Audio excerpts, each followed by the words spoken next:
In our chess games, we often see a lot of crazy moments. Whether or not it's, let's say, a king moving all the way up the board and making a comeback, or if it's some sort of unexpected back rank checkmate after being down a lot of material, or if it's a king checkmate, castling checkmate, on percent checkmate, whatever it is, we've all seen those crazy moments in our own games. But today, I'll show you a game which was even crazier than anything I have ever seen before. This game had a plot twist on pretty much every move, and I am so excited to show you this. So, our players are both from Canada. We have skill issue detected as white, which is a very ironic name considering the skill issue will also be detected from his side in this game, who is 1790. And we have I am bad 300, another pretty ironic name since they are rated 486. But I mean, I guess if you are a bad 300, then you would not even be a 300 because you're 400. So I guess it makes some sense. I don't know. But now you might be thinking, well, if it's a 1790 and a 486, how would this be interesting at all? Like, isn't the 1790 just going to win? Well, something happened in this game that led to that not being the case. I don't know whether or not the 1790 was drunk, if their kid was playing for them. I don't know. And like, frankly, the 486 didn't even play like a 486. But you're just gonna see. This game was absolutely incredible, and you can start to see it in the first two moves as White plays G4 and Black responds with B5. Yeah, on the first two moves, they already make some pretty big blunders, opening up this diagonal. Like, you know that at some point, like, black is gonna go, like, knight to a6 and pawn to c5, and it's just gonna get this rook trapped or something, you know? And white continues by, like, not playing a principled move, not, like, developing this bishop, or moving this pawn, or moving this pawn. Uh, White chooses to play f4. So, I don't really know what the idea of this. Maybe the idea is like e5 take and you get mated in three moves, but like I don't know, like f4 just it very much weakens the king, and now you should play e5 here because you develop your bishop, you develop your queen, and you make like a little trap to mate the king. But instead of that, black plays bishop to a6. Now, bishop to a6 is just a terrible move. Like, why are you putting your bishop behind the pawn? Like, surely you move this to, like, go here, you know? Like, you should go here and try to attack the rook, and, like, he's probably going to miss it and blunder it, but no, you just move it here and get it permanently stuck. So white continues with the bad play by playing g5, which also does not make any sense. And like now, in fact, one of the best moves of the engine is to go back to b7 and do this rook attack thing. Like, I mean, you can block it with like knight f3, but you know, that's what the engine wants because it puts your bishop on a better square and makes a threat. You know, like doing it with tempo and stuff. But black plays a pretty okay move here. The engine doesn't like it. It calls it like an inaccuracy, but I don't think it's an inaccuracy personally. It's the move d5. D5 is like perfectly fine. It kind of seals off this diagonal, but it could be a good thing. You're safeguarding your rook. You're moving this out. You know, you can still go here. You can move your queen. You can move your pawn. You know, like it's fine. It's okay. But what is not fine and not okay is White's next move, which is king to f2.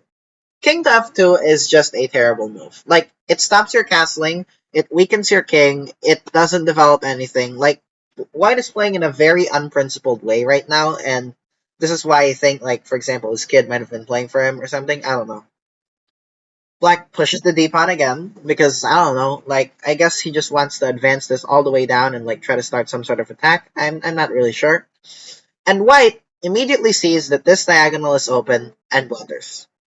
Now, the move bishop to b7 is a skewer. The king moves and the bishop takes the rook. And black is just up 5 points of material. White doesn't have development. White is not castled. This is a very bad position for white. But instead of that, black just moves the pawn.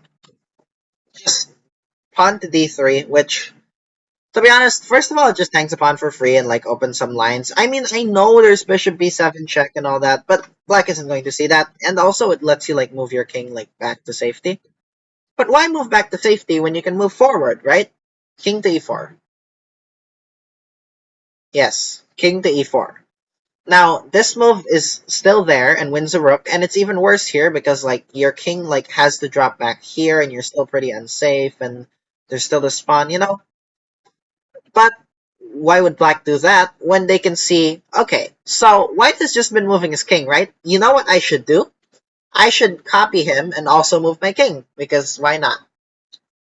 And in fact, the best continuation in this position is to take this, because even if there's this discovered check, if you run back here, you're fine, and the position is like nearly equal with only slight advantage to black. But of course that doesn't happen. Instead of playing king takes d3, white plays the move king to d5. Moving the king forward for literally no reason at all. And now the best move for the engine is like, second best is this, but the engine really likes e5 here. Apparently this attack is like crushing and like its mate, as you can see here. And there's no way for white to escape. But instead of that, black plays a pretty alright move here. It's not the best move, but it's knight to c6. Knight to c6, in my eyes, is a perfectly okay move, as it develops a knight, brings another piece to the battle. Maybe you'll go like knight before check or something like that, you know? And here, white actually like stops moving the king for a bit. I actually kind of like this move that white does here, which is bishop to h3 check. Now there is e6 check, which like counter checks the king, but you know, I mean, it attacks the king, and here the king moves to e8. And now white can take this knight. Now it is mate. This is checkmate, but here's the thing. Considering how badly like white has been, I mean black has been playing, like if you take the knight, he's probably not going to do mate. He's probably just going to do like here or something, and like hang his queen, you know, something like that. But after king to e8 check, you know, you can also go back, right, and avoid mate. No, instead of that, white manages to hang mate and not take the knight by going king to c5 here. Queen to d6 is still mate. E6 or e5 is mate because the king has to take the knight and the queen goes to mate here. This game is so bad, it is making me cough. So after king to c5 here, black's like, okay, my knight is hanging. Now I can just give mate here, defending this knight and mating the king. But why do that when I can just move my knight to d4, right? Because I don't know. And I mean, this move isn't too bad. You do threaten this because, like, you know, it's attacked. You can trap the rook. You can maybe take with the pawn and attack the queen and get a pawn in the second rank. I don't know. And here, white just goes e4, and it's mate again. Queen d6 is mate. Also, e6 or e5 is mate now because the knight covers the square. We have three mates in one. But instead of that, or instead of taking this, or taking this, or, you know, doing anything like that, black plays the move queen to d5 check.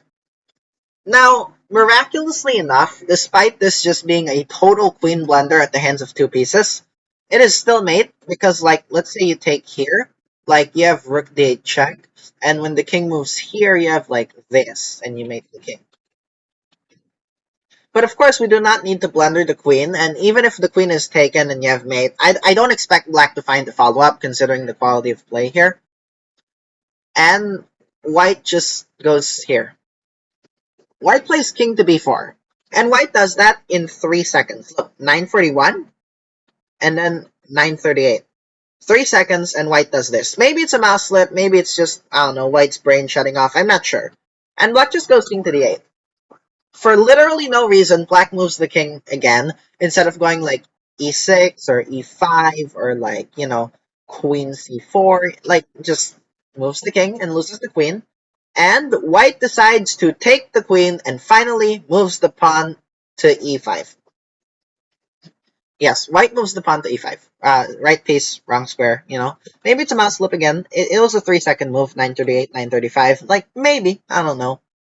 And here, like, you can still do queen c4, knight c6, but black finally finds e6 check. That's a great move. Because, like, the best move here is king a5, and after this, like, you can just go queen c6. And you threaten queen b6 on the next move, and, like, no matter what you do, you cannot stop it. So king a5, which is what is played, and black plays f5. Just f5. Like, not giving mate, not doing anything like that, just moves a random pawn on the other edge of the board, because, I don't know, like, black just gets distracted here, even though, like, the king, like, mating the king has been their primary goal for most of the game. But okay, white takes en passant. Because, you know, white 1700, they know en passant, so they gotta play it. And black just goes g5 and loses another pawn. Like, at least you could take this back and take this and take this, and, you know, you, like, make an isolated pawn here, but nope. We just go g5 and lose another pawn, and white goes bishop to f5 and loses a bishop. Yeah. This is just a free bishop instead of taking the free pawn, and now the pawn can take here as well. But why do that? Because I think what happened here is black saw this pawn. Black's like, look, the white bishop is attacking here, and they forgot that the rook was defending it. So they're like, oh no, I need to move my pawn out of danger and go to h5. Now, none of these moves actually lose the advantage that much because it is so bad anyways. Like, it is just unavoidable mate. But like, why are you doing this? Like, why risk white being able to break out here? And white, although does not break out, white goes queen g4. White just loses the queen in one move. That's just a free queen. Free queen, free bishop, two pieces hanging, and also free rook. That's a free rook right there. And black goes h4. In 1 second, 8:58 and 8:57, black just black just goes here. I don't know why. I don't know why black is not taking anything. And white goes c4. c4 trying to attack the queen, but actually this move, look at this. This move goads black into taking here, and even though you lose this bishop, you get mated. So it in fact kind of induces the opponent to play mate, but this move turns out to actually be genius because black goes king to d7, moving the king, and now white is winning because you just take the queen for free. But why do that when you can play pawn to b4?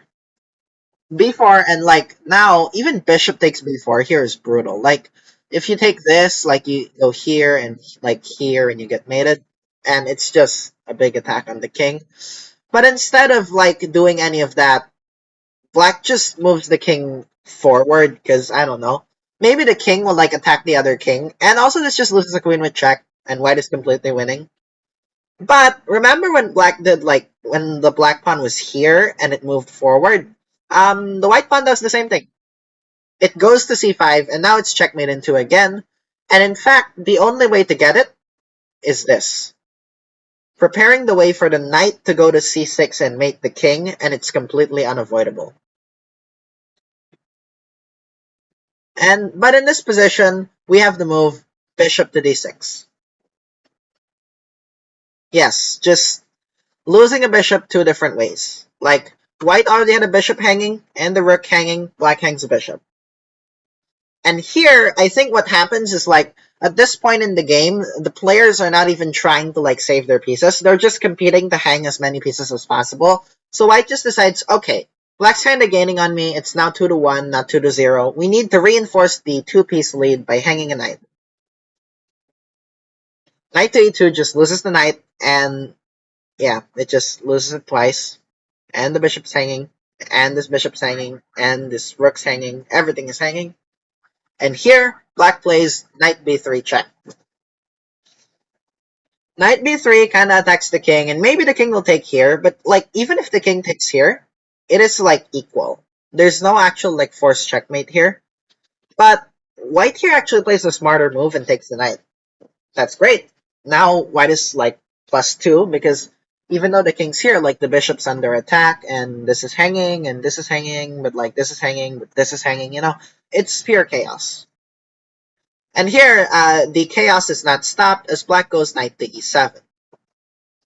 And in fact, now you can also play like bishop takes e6, attacking the queen, and then like move your knight or move your rook or something, I don't know.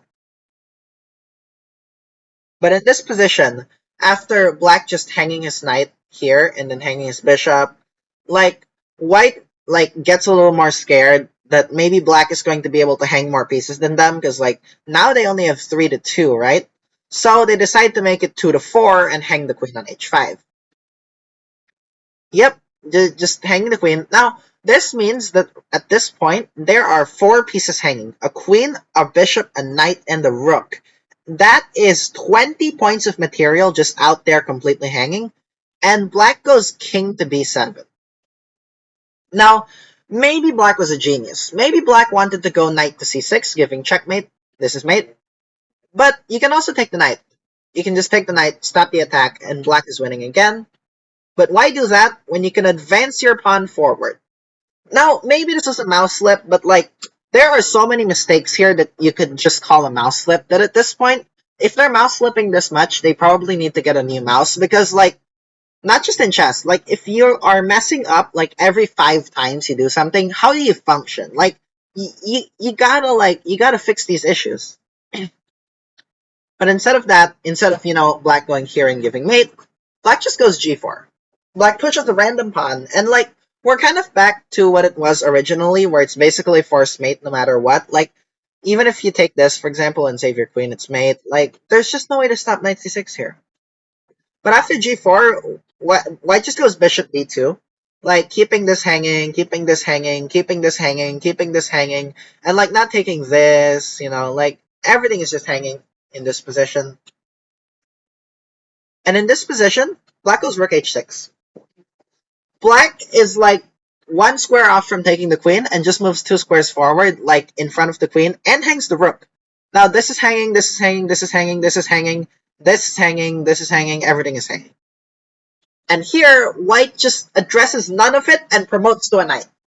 White just, his brain totally explodes, he under promotes, and maybe he's gonna hit this, but the queen is hanging, and you can just take the queen. And black just plays g3. Black just had a plan of g4, g3, and no matter what, he was going to follow through with it. And by the way, this just hangs the pawn as well. 2 things attack it. But why take a hanging pawn when you can just move your pawn?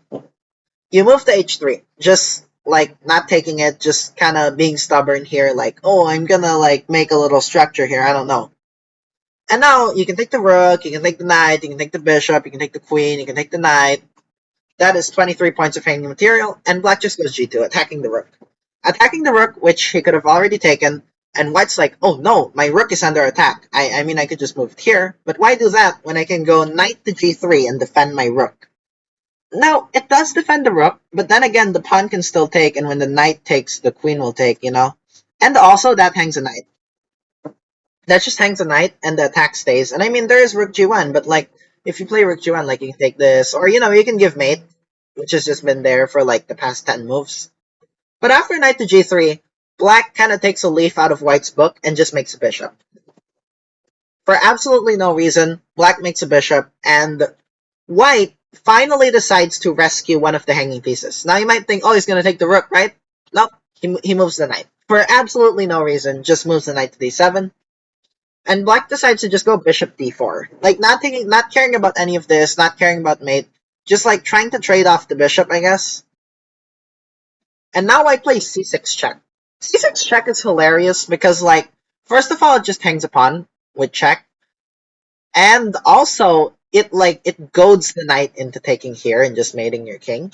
But why do knight take c6 when you can play king takes c6? Because obviously, the king has to go and attack the other king or whatever. So, maybe you can take this bishop, you can still take the rook, you can still take the bishop. Or you can save this knight here. You can go knight here, attacking the queen. I don't know. But we actually go knight to c3 here. Which, attacks the queen, blocks the line. I guess that's fine. You're pretty much dead lost anyway, so anything is okay here. And here, surprisingly, black actually sees this and moves the queen. But moves the queen to c5. Hanging it in one move. To 2 pieces, actually. The pawn and the knight. So everything is hanging right now. Queen, bishop, bishop, queen, knight. Everything is just for free. And this knight as well. It's just crazy. And here, instead of going to take the queen on c5, white just plays knight to d5. White, sees a ghost here. White forgets that the queen is moved. So he just moves his knight to where the queen was. And also, look. White has somehow managed to create a self-induced fork. The pawn is now attacking the knight and the bishop. And then, after white induces this self-induced fork, black just does the same thing. Rook b8, hangs the rook with check, and moves into this. How do you do that? And also, if you take this and you take this, you also take the queen. And even though you lose your queen, you can still take this bishop, and even if you take this bishop, you take this knight, and you threaten promotion, and you can't even do anything else, that's just how it goes. But instead of that, white just goes knight e2. White sees that the knight is hanging on g3, right? So white just moves the knight to e2 for literally no reason, still hanging it. It was hanging there, and now it's hanging there, and also this bishop is hanging. They're just having a staring contest here, and the queen is hanging, and the queen is hanging, and the bishop is hanging, and the knight is hanging, and the knight is hanging. Like, it's all hanging. Rook b6. So, after white does his thing of, like, moving the knight from danger zone to danger zone, black just does the same thing as well. The rook was hanging here, and the rook is hanging here. Like, just no progress at all, just, like, rescuing a piece, moving it to another dangerous square. Just very bad play. And white continues because, like, white is kind of tired of just hanging the same piece over and over again, so white decides to spice it up and hang another piece. So now the rook is hanging on a4, and surprisingly enough, it is only like -3 for black, which is crazy. Like, everything is hanging, and it's like so chaotic that, like, it manages to, like, almost equalize itself out, which is just wild. And black goes rook to h8. So we are continuing with the trend of rescuing a piece and moving it to another dangerous square. As the rook is like, oh no, the queen is attacking the rook, so the rook moves. Even though I could just move one square, which is a shorter distance, and take the queen that is attacking it, but who cares? And white continues by going, oh no, my queen is hanging on h5. Let me go to h6 and rescue the queen by still hanging it to the rook. And in fact, since the rook has only been, like, moving, like, in 2-tile intervals, maybe it'll now be able to move and take the queen. But in fact, no, as now we see that the rook is able to move 6 tiles as it goes to b8 and runs away from the queen, and also moves itself into a triple fork. These players are just the masters of, like, inducing forks, which is wild. And now white just goes queen to h8.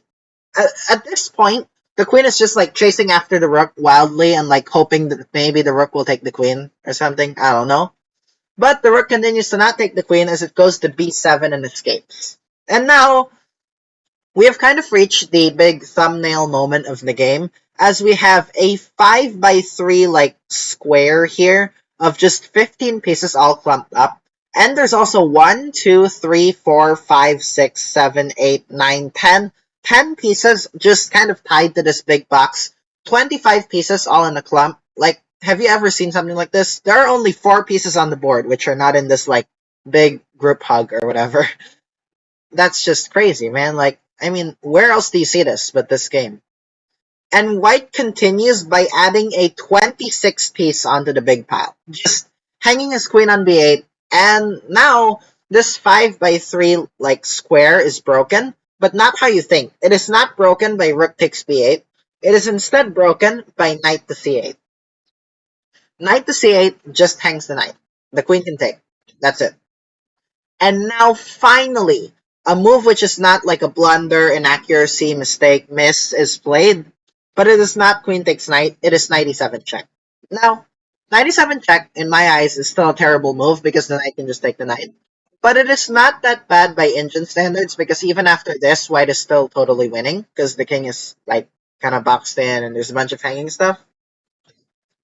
So after 97 is actually played, white of course does not see it and plays queen takes b7. White just does not want the queen to live. White wants the rook to take the queen. And finally, black obliges. Now, ironically enough, you had to take this with the king. Because you threaten knight to c6 checkmate, and, like, even if the knight takes this queen, like, you take it with the bishop and you threaten mate.